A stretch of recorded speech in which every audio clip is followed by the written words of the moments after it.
शिव हिंदू धर्म के प्रमुख देवताओं में से हैं। वेद में इनका नाम रुद्र है। ये व्यक्ति की चेतना के अंतर्यामी हैं। इनकी अर्धांगिनी शक्ति का नाम पार्वती है। इनके पुत्र कार्तिकेय और गणेश हैं और पुत्री अशोक सुंदरी हैं। शिव अधिकतर चित्रों में योगी के रूप में देखे जाते हैं और उनकी पूजा शिवलिंग तथा मूर्ति दोनों रूपों में की जाती है। शिव के गले में नाग देवता विराजमान है और हाथों में डमरू और त्रिशूल लिए हुए हैं। कैलाश में उनका वास है। यह शैव मत के आधार है। इस मत में शिव के साथ शक्ति सर्वरूप में पूजित है।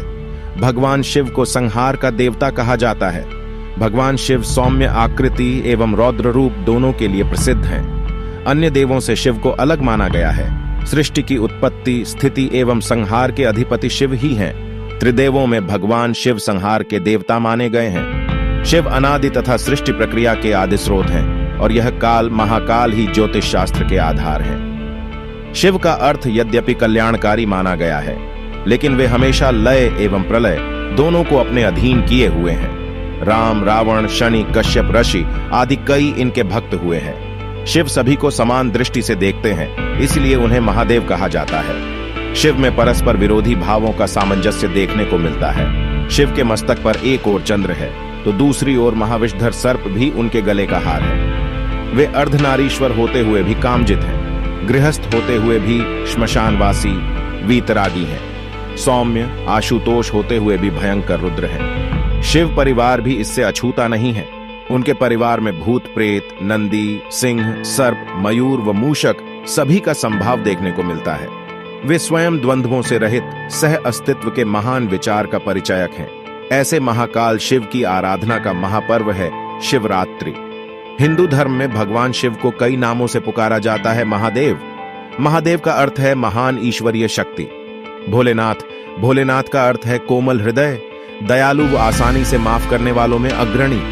यह विश्वास किया जाता है कि भगवान शंकर आसानी से किसी पर भी प्रसन्न हो जाते हैं। महाकाल अर्थात समय के देवता, यह भगवान शिव का ही एक रूप है जो ब्राह्मण के समय आयामों को नियंत्रित करते हैं। रुद्र, रुद्र से अभिप्राय जो दुखों का निर्माण व नाश करता है। पशुपतिनाथ, भगवान शिव को पशुपति इसलिए कहा जाता है क्योंकि वह पशु पक्षियों व जीवात्माओं के स्वामी भी है। अर्धनारीश्वर शिव और शक्ति के मिलन से अर्धनारीश्वर नाम प्रचलित हुआ। लिंगम पूरे ब्रह्मांड का प्रतीक है। नटराज, नटराज को नृत्य का देवता माना जाता है क्योंकि भगवान शिव तांडव नृत्य के प्रेमी है। शिव शब्द का अर्थ शुभ, स्वाभिमानिक, अनुग्रहशील, सौम्य, दयालु, उदार, मैत्रीपूर्ण होता है। लोक व्युत्पत्ति में शिव की जड़ शी है, जिसका अर्थ है जिनमें सभी चीजें व्यापक हैं, और वा ई। शिव कौन है? क्या वे भगवान हैं या बस एक पौराणिक कथा, या फिर शिव का कोई गहरा अर्थ है जो केवल उन्हीं के लिए उपलब्ध है जो खोज रहे हैं? भारतीय आध्यात्मिक संस्कृति के सबसे अहम देव महादेव शिव के बारे में कई गाथाएं और दंत कथाएं सुनने को मिलती हैं। क्या वे भगवान हैं या केवल हिंदू संस्कृति की कल्पना है, या फिर शिव का एक गहरा अर्थ है जो केवल उन्हीं के लिए उपलब्ध है जो सत्य की खोज में है? जब हम शिव कहते हैं तो हमारा इशारा दो बुनियादी चीजों की तरफ होता है। शिव का शाब्दिक अर्थ है जो नहीं है। शिव शून्य है। आज के आधुनिक विज्ञान ने साबित किया है कि इस सृष्टि में सब कुछ शून्यता से आता है और वापस शून्य में ही चला जाता है। इस अस्तित्व का आधार और संपूर्ण ब्रह्मांड का मौलिक गुण ही एक विराट शून्यता है।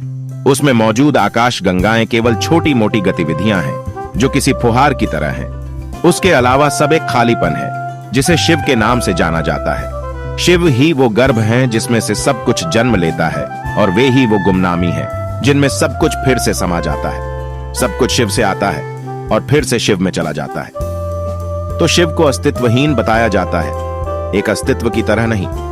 उन्हें प्रकाश नहीं, अंधेरे की तरह बताया जाता है। मानवता हमेशा प्रकाश के गुण गाती है क्योंकि उनकी आंखें सिर्फ प्रकाश में काम करती हैं, वरना सिर्फ एक चीज जो हमेशा है वो अंधेरा है। प्रकाश का अस्तित्व सीमित है क्योंकि प्रकाश का कोई भी स्रोत, चाहे वो एक बल्ब हो या फिर सूर्य, आखिरकार प्रकाश बिखेरना करना बंद कर देगा। प्रकाश शाश्वत नहीं है, ये हमेशा एक सीमित संभावना है क्योंकि इसकी शुरुआत होती है और अंत भी। अंधकार प्रकाश से काफी बड़ी संभावना है। अंधकार में किसी चीज के जलने की जरूरत नहीं, अंधकार हमेशा बना रहता है। अंधकार शाश्वत है। अंधकार सब जगह है। वो एक अकेली ऐसी चीज है जो हर जगह व्याप्त है। पर अगर मैं कहूं दिव्य अंधकार, लोग सोचते हैं कि मैं शैतान का उपासक हूं। सच में पश्चिम में कुछ जगहों पर यह फैलाया जा रहा है कि शिव राक्षस है। पर आप अगर इसे एक सिद्धांत के रूप में देखें तो आपको पूरे विश्व में सृष्टि की पूरी प्रक्रिया के बारे में इससे ज्यादा स्पष्ट सिद्धांत नहीं मिलेगा।